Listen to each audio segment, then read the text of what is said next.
Halo teman-teman, kembali lagi bersama Jejak Zaman Podcast. Pada kesempatan kali ini kita sudah bersama salah satu pegiat literasi yang ada di Kabupaten Flores Timur, yaitu Bang Zaini Ratuloli. Dan ada satu yang saya ingin gali dari kegiatan-kegiatan beliau, yaitu terkait dengan lapak baca.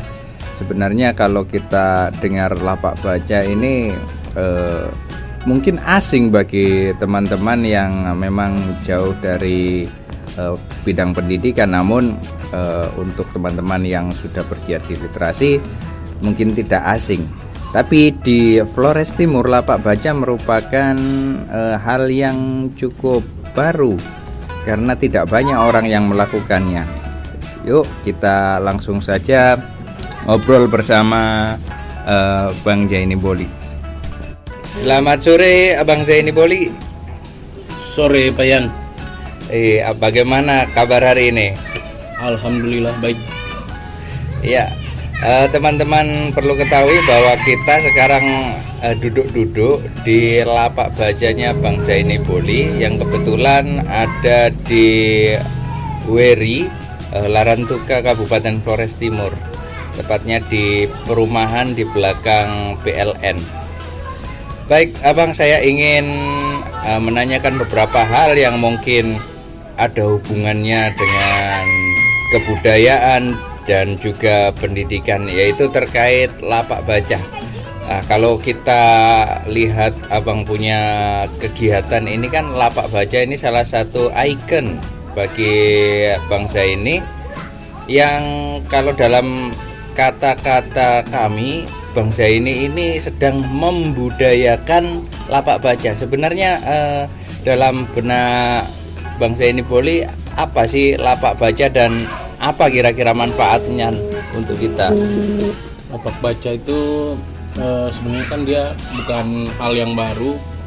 Dia juga sebenarnya sudah ada di mana-mana. Tapi kalau saya sendiri sebenarnya awalnya menggelar lapak baca ini, fokus saya memang di minat saya sama koleksi buku saya yang banyak di sastra dan teater. Jadi sebenarnya lapak baca TBM Lautan Ilmu yang sekarang dikolaborasikan dengan FTBM Flow Team ini awalnya itu berfokus ke lapak baca sastra dan teater. Saya mencoba itu karena beberapa teman-teman juga sebenarnya di tempat-tempat lain juga buat, walaupun misalnya tidak cukup konsisten, karena memang gerakan-gerakan literasi ini kan gerakan-gerakan nirlaba, gerakan-gerakan swadaya, gerakan-gerakan yang tidak ada profitnya di sana gitu. Jadi memang kita butuh energi besar, kesungguhan untuk bisa juga buat rutin gitu. Buat rutin walaupun mungkin juga tidak rutin. Jadi kegelisahan awalnya memang karena waktu awal saya buat ini kan semarak literasi masih ada, tapi yang fokus di sastra dan teater itu kan jarang, bahkan mungkin tidak ada lah yang buat lapak baca. Kalau lapak baca sejenis ada, tapi untuk lapak baca sastra dan teater ini saya rasa masih kurang, khususnya di Flores Timur gitu. Baik Bang, kalau kita lihat kondisi sekarang saat ini, kita kan lagi menggelar lapak baca nih, dan nampak sekali anak-anak kecil ini antusias untuk melihat buku-buku Abang ini. Kira-kira ada harapan apa terhadap anak-anak ini Bang, terkait dengan lapak baca ini? Saya tidak punya harapan muluk-muluk untuk anak-anak. Ketika mereka bisa dan mau memegang buku, terus mereka nyaman bermain dengan buku, mereka nyaman bermain dengan teman-temannya, itu sudah menjadi sesuatu buat saya. Di tengah keterbatasan buku-buku anak gitu, khususnya di Flores Timur. Baik, luar biasa sekali. Jadi Abang ada harapan kecil, namun bagi saya ini nantinya akan berdampak besar pada pandangan mereka terhadap buku. Berikutnya, ini kan kita masih targetnya anak-anak ini Bang. Kalau kita lihat sekarang mungkin ada target lain secara yang tadi Abang sampaikan, untuk teater ini tentunya targetnya bukan anak-anak, tapi untuk lapak baca yang sekarang yang senang itu anak-anak. Kira-kira target-target lain selain anak-anak dan pecinta teater siapa ya Bang? Kalau saya sebenarnya sih memang kebetulan hari ini setelah adanya donasi buku dari khususnya dari Duta Baca dan teman-teman yang mendonasikan bukunya ke FTBM, jadi akhirnya kami punya koleksi-koleksi buku remaja walaupun tidak banyak. Itu juga sebenarnya jadi tantangan dan harapan saya untuk anak-anak muda khususnya remaja itu juga mulai juga suka dengan literasi, minimalnya membaca menulis gitu. Nah memang itu harus tetap konsisten. Kalau misalnya kita suka itu ya kita tetap terus mengajak gitu. Walaupun misalnya dampaknya belum terlalu terasa bahkan misalnya di lingkungan kita sendiri, tapi intinya kita tidak boleh menyerah gitu. Karena itu tugas dan tanggung jawab kita bersama mencerdaskan anak bangsa. Baik Bang, kalau kita lihat bahwa lapak baca ini sebenarnya kan macam pusat-pusat bacaan yang portable ya Bang ya. Artinya dia bisa ada di mana saja, menggelarnya pun dengan cukup sederhana. Saya ingin menggali dari pengalaman Abang ini. Kan ada perpustakaan ini. Nah, kan ada perpustakaan. Kemudian apa bedanya sih perpustakaan yang umum ini dengan lapak baca? Mungkin sederhananya kalau lapak baca dengan perpustakaan itu, kalau perpustakaan itu lebih formal gitu. Kalau misalnya lapak baca ini siapa aja bisa datang, siapa aja bisa santai, mau dia lihat-lihat buku mana buku yang tertarik dia baca. Kalau misalnya masuk ke perpustakaan mungkin sedikit agak formal, kikuk, jadi mungkin orang-orang belum ke ini. Tapi sebenarnya selama minat bacanya rendah sih sama aja gitu, mau di lapak baca. Makanya kan kehadiran lapak baca itu kenapa misalnya saya lebih memilih taman kota, itu salah satunya juga biar sedikit saya tetap menyalakan api literasi gitu.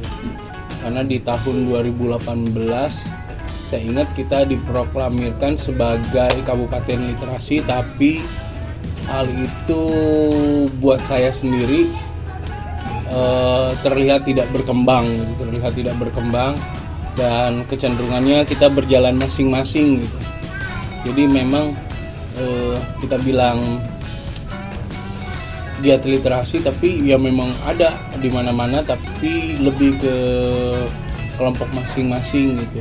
Sebenarnya kan wadah FTBM ini jadi wadah bersama, tapi kita juga tidak bisa memaksakan karena lagi-lagi ini kan kelompok atau ini yang swadaya non profit gitu. Istilahnya daripada mungkin saya merasa mungkin teman-teman daripada membesarkan nama FTBM lebih baik membesarkan namanya masing-masing, tapi itu juga tidak salah. Tapi mudah-mudahan mereka punya keikhlasan, mudah-mudahan mereka juga punya kegelisahan bahwa bukan daerahnya sendiri yang maksudnya bukan kampungnya sendiri yang harus hidup, tapi misalnya secara keseluruhan Flores Timur gitu.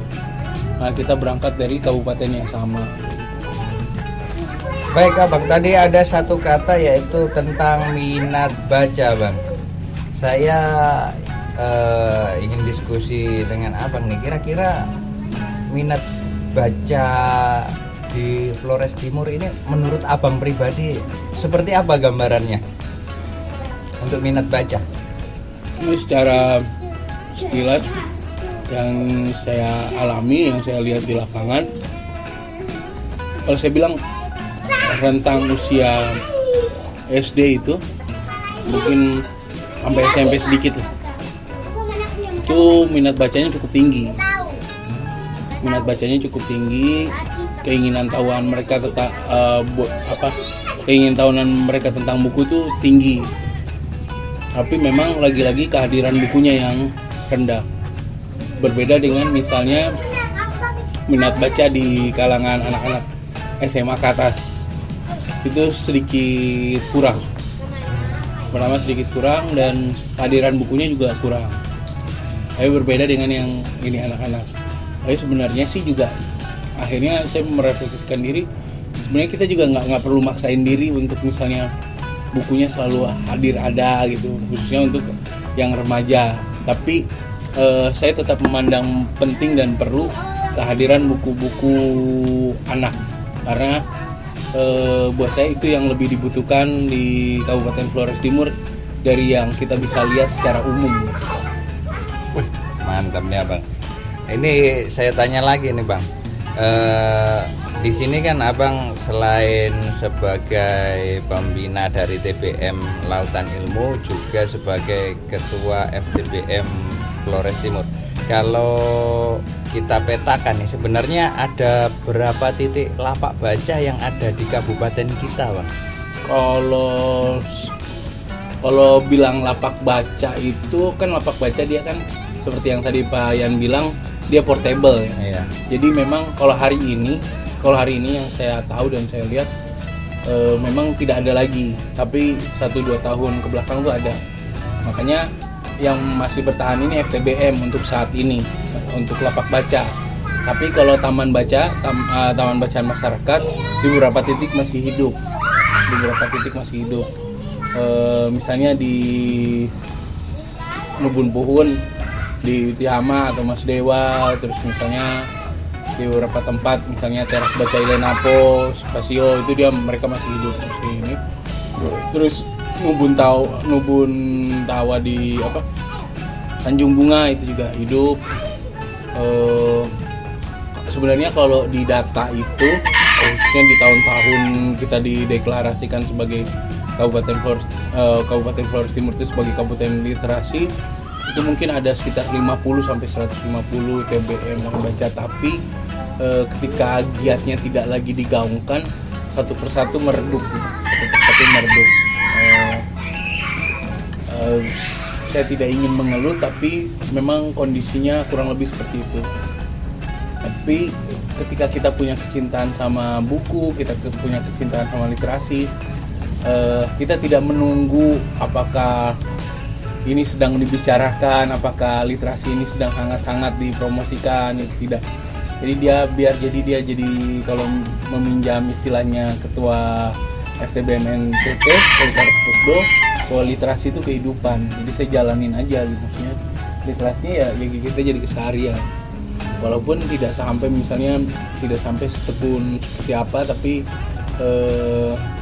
saya pribadi sebagai ketua dan pengurus Taman Baca Lautan Ilmu sekaligus sebagai ketua forum Taman Baca Kabupaten Flores Timur, saya bagaimana ya, karena mungkin dari kecil dulu didekatkan dengan buku, dan itu saya merasa nyaman dengan kehadiran buku itu buat saya semacam adik gitu yang, jadi kalau misalnya saya keluar itu salah satu poinnya, salah satu hal yang saya cari, misalnya saya lagi ke Jakarta, itu pilihannya adalah mencari buku. Ya pastinya bagaimana caranya yang dapat yang gratisannya gitu. Entah minta di teman, entah ini, karena memang kita tahu sendiri buku itu selain susah dia mahal.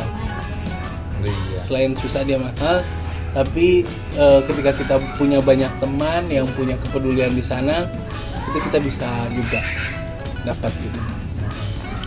Abang, titik-titik buku ini kan tadi dijelaskan oleh Abang bahwa ada di TBM itu ya. Kalau kita bandingkan dengan jumlah kecamatan yang ada di Flores Timur yang sekitar hampir 20-an ya mungkin ya. Kemudian tadi data Abang itu ada sekitar 50-an TBM. Mungkin saya petakan itu, saya pikir satu kecamatan itu cuma ada 2 atau 3 begitu persebarannya. Iya. Menurut saya itu kan kurang sekali ya. Apalagi kita tidak tahu sebenarnya berapa sih buku yang dimiliki oleh sebuah TBM di rata-rata di Flores Timur. Ini mungkin Abang bisa memberikan gambaran lebih jelas tentang ini. Panjang saya tahu gitu, misalnya dari yang beberapa ada nih, mungkin rata-rata khususnya yang aktif tuh pasti punya koleksi lebih dari 50. Dia biasanya punya lebih dari 50 koleksi buku yang yang mereka punya gitu. Tapi ada juga beberapa TBM sebenarnya punya koleksi yang sangat cukup untuk misalnya mereka bisa sharing lagi ke tempat teman-teman yang lain. Tapi karena itu koleksi mereka pribadi istilahnya, koleksi kelompok mereka sendiri, kita tidak bisa berharap lebih apakah mereka juga akan mendonasikan. Tapi di FTBM itu pelan-pelan sebenarnya sih awalnya karena kita juga khawatir misalnya yang kita pinjamkan bukunya itu dia tidak aktif lagi. Jadi sayang kalau misalnya kita donasikan buku ke sana. Tetapi jadi FTBM punya tuh sebenarnya dia punyanya tuh pinjam buku. Tapi kesini sudahlah, daripada kita berharap ini mending didonasikan aja gitu. Biar karena kami juga kan ada beberapa juga sumbangan. Pastinya yang kalau misalnya itu koleksinya FTBM pasti saya juga akan coba kalau tidak dipinjamkan didonasikan. Dilihat juga dengan keaktifan taman bacanya. Begitu sih langkah dari FTBM untuk mensiasati itu. Keren ya, langkah-langkah dari FTBM Flores Timur. Ini Bang, satu lagi. Ini kan sudah berjalan dari sekian tahun nih. Berdasarkan data yang Abang punya nih, kecenderungan TBM ini semakin bertambah atau malah semakin hilang satu-satu? Kecenderungannya justru hilang satu-satu. Sepanjang saya tahu ini kecenderungannya hilang satu-satu. Mungkin perlu ada pemantik lagi dulu baru dia ini. Memang lagi-lagi kita harus bilang itu kemampuan leadership yang kuat. Tapi memang saya di awal saya pimpin FTBM, saya tidak ingin literasinya itu dia seperti kembang api gitu. Jadi dia nyala terang hanya di awal-awal, habis itu hilang. Saya lebih memilih ya kita gerakan literasinya seperti lilin di kegelapan malam aja. Jadi dia tetap bertahan gitu, walaupun dia kecil tapi dia tetap ada gitu. Memang tidak mudah untuk misalnya menyalakan lilin-lilin di tempat lain lagi. Tapi saya tidak terlalu punya harapan besar karena itu balik lagi ke niat diri kita gitu. Niat kita menghidupkan literasi untuk apa? Itu kan kembali ke ini, kita memperhatikan lagi tujuan kita berliterasi itu untuk apa gitu. Nah itu juga yang makanya waktu pas ada sempat bersinggungan dengan badan bahasa itu kan akhirnya teman-teman TBM ini kan dihajar sama pimpinan badan bahasa itu kan sebagai kayak komunitas yang abal-abal kayak gitu. Tapi kita perlu juga merefleksikan diri, mungkin juga benar yang beliau sampaikan gitu. Tapi kita yang masih bertahan tuh kan pasti akan rasa tidak enak gitu disebut seperti itu. Tapi kita juga perlu membuktikan bahwa kita tidak ya seperti mereka sebutkan dengan tetap terus ada gitu. Yang penting kita lurusin niat dulu lah, berkegiatan literasi kita lurusin niat dulu. Daripada misalnya kita ini nanti kita punya energi lelah habis, ini kan tidak menguntungkan, jadi kita tinggalkan, tidak gitu. Maksudnya kalau misalnya kita niatnya sudah lurus untuk berliterasi, kita tidak akan benar-benar meninggalkan. Misalnya di tengah kesibukan, kita tetap bisa buka, kayak FTBM Plotim ini kan di tengah kesibukan ini juga setelah 3 bulan ini baru aktif lagi lapak bacanya, tapi tetap di benak tuh saya punya tanggung jawab moral untuk terus menyalakan itu. Luar biasa ini. Ini diskusi kita sudah berkembang ini. Awalnya kita tadi membahas lapak baca, menggali lapak baca, kemudian kita jadi tahu tentang TBM, FTBM khususnya yang ada di Flores Timur. Ini pertanyaan pamungkas Bang. Abang kan sudah sekian tahun mengelola TBM, menjalankan lapak baca. Sebenarnya tantangan utama apa yang dihadapi itu Bang? Dan yang membuat teman-teman yang lain yang katanya abang itu meredup itu sebenarnya apa? Kira-kira tantangan umumnya apa sih? Kalau tantangan umum saya tidak bisa, itu kembali ke masing-masing ya. Kalau tantangan umum itu dia kembali ke masing-masing. Yang tadi saya bilang niatnya untuk apa menghidupkan literasi itu. Tapi kalau di saya pribadi sih tantangannya terbesarnya ya memang minat baca masyarakat yang juga ternyata gitu masih juga ya belum terlalu tinggi kecuali di anak-anak. Iya. Minat baca di usia-usia remaja ke atas itu agak rendah sih, buat saya agak rendah. Sebenarnya kalau misalnya kita coba aktifkan misalnya di sekolah SD gitu sampai di tingkat SMP itu minat bacanya masih tinggi. Iya. Jadi saya bisa punya gambaran ini mungkin yang teman-teman alami di lapangan itu ketika mereka bersemangat membuka TBM kemudian menggelar semacam lapak baca begitu, ketika buku-bukunya digelar ternyata yang berminat itu sedikit, sehingga otomatis kan kalau kita bahasanya seorang pedagang itu dagangannya nggak laris, dan gara-gara dagangan nggak laris itu lama-lama kita juga motivasinya akan runtuh pelan-pelan. Tapi saya boleh koreksi sedikit. Oh iya, silakan. Dia analogikan seperti itu buat saya sih jadi kurang tepat gitu. Maksudnya kita gerak literasi itu kan bukan soal dagang, kan kita tidak jualan buku gitu.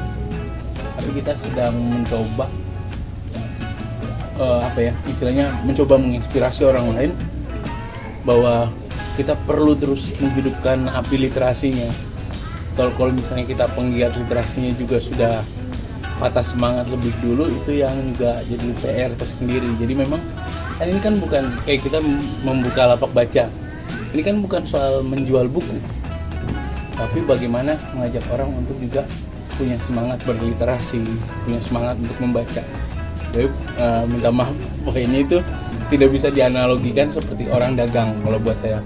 Tapi itu bagaimana kita coba mensosialisasikan, kita coba mengajak orang lain untuk juga cinta buku gitu.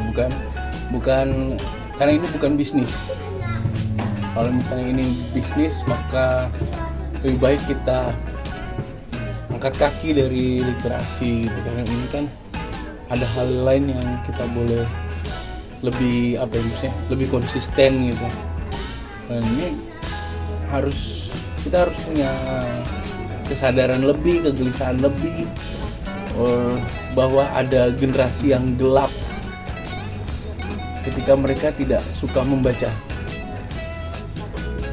Minat baca kita, kadang kita suka marah kalau misalnya disebut Indonesia ini peringkat bacanya itu rendah, tapi upaya-upaya kita mana gitu.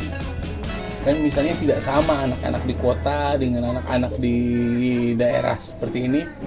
Yang anak-anak di kota tuh mereka bisa minta ke orang tuanya kayak misalnya gini, mama masih ada uang nggak?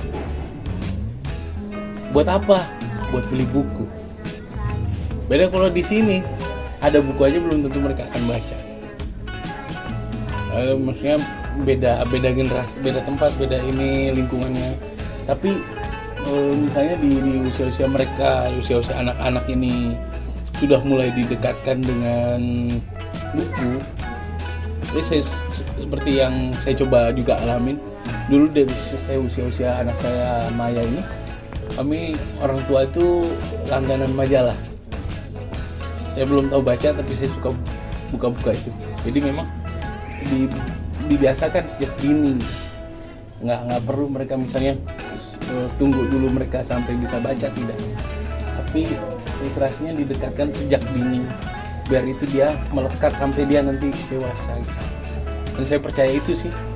Jadi ya kita kalau misalnya bergerak literasi itu nggak boleh mandangnya nggak ada orang jadi kita berhenti, tidak. Kayak misalnya kan lapak baca sendiri TBM Lautan Ilmu ini sebelum misalnya dikolaborasikan dengan agendanya FTBM ini kan sudah digelar sejak tahun 2021. sudah digelar. Dia tidak selalu rutin, tapi dia ada terus panjang 2021 sampai sekarang 2023 ini. Dan memang minat baca kehadirannya itu kalau misalnya kita tidak undang teman-teman atau apa, memang sepi. Tapi kenapa saya tetap memilih di Kota Larantuka? Saya ingin coba, maksudnya ya belum berhasil dan tidak harus berhasil hari itu. Saya pikir tidak harus berhasil hari itu. Kita berbeda dengan kota yang misalnya teman-temannya misalnya punya waktu luang untuk bisa berdiskusi seperti ini, kayak gitu. Jadi saya tidak bilang ada misalnya berhasil atau gagalnya ketika kita tidak ini apa. Ketika kita gelar lapak baca terus sepi gitu,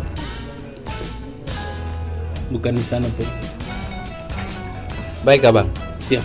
Selama ini siapa saja sih yang mendukung Abang untuk mempertahankan TBM ini sehingga Abang termasuk TBM yang bisa bertahan sampai sekian lama dibandingkan dengan mungkin teman-teman yang lain ada yang merasa sendirian gitu. Yang mendukung Abang? Yang mendukung ya keluarga mendukung, teman-teman sekeliling mendukung, termasuk juga Payan sendiri dari komunitas Jejak Zaman dan teman-teman komunitas Jejak Zaman, beberapa teman-teman khususnya Mas Golagong Duta Baca Indonesia. Walaupun kita kecil gini, beliau memperhatikan nggak harus selalu dengan apa, kadang misalnya buku sampai di sini gitu. Itu juga sesuatu sih, itu dukungan yang buat saya spesial juga. Ya teman-teman yang masih mau membaca itu juga dukung, itu intinya. Yang teman-teman masih mau bergerak bersama itu saya anggap dukungannya. Tapi apa ya, saya tidak punya kekhawatiran ketika saya berjalan sendiri. Saya pernah nulis di tahun berapa ya, mungkin sekitar tahun 2009. Jadi puisinya ini mungkin udah 10 tahun lebih, mau 15 tahun, sekitar mau 15 tahun itu saya pernah nulis cita-cita tak boleh mati meski tinggal sendiri. Itu yang saya punya prinsipnya seperti itu. Luar biasa, cita-cita gak boleh mati. Jadi ya, kita cukupkan saja tanya jawabnya ya Bang ya, karena ini nanti kita baca-baca semakin lagi. lama semakin berat dan saya juga semakin melemah ini kalau semakin berat. Apalagi Abang tadi cerita masalah dukungan, yang mendukung ya kalangan kita sendiri, keluarga kita sendiri yang jadi motivasi. Artinya pihak-pihak luar yang mungkin punya modal besar atau lain-lain belum bisa untuk terlalu maksudnya. Dan saya juga tidak mencoba mencari ke sana, maksudnya kayak ini saya tahu istilahnya seorang sini tapi seperti pendatang, karena saya besar dan kecil tidak di sini. Jadi tapi itu kami punya militansi yang di tempat yang lebih keras daripada ini gitu. Di sini ya tanah berbatu, tapi buat saya sih justru tidak keras. Ya, kerasnya tuh buat saya tidak militan gitu. Luar biasa ini semangat militannya Bang Zaini Boli. Terima kasih Abang atas diskusi sore ini. Kapan-kapan kita sambung lagi dengan topik yang lain.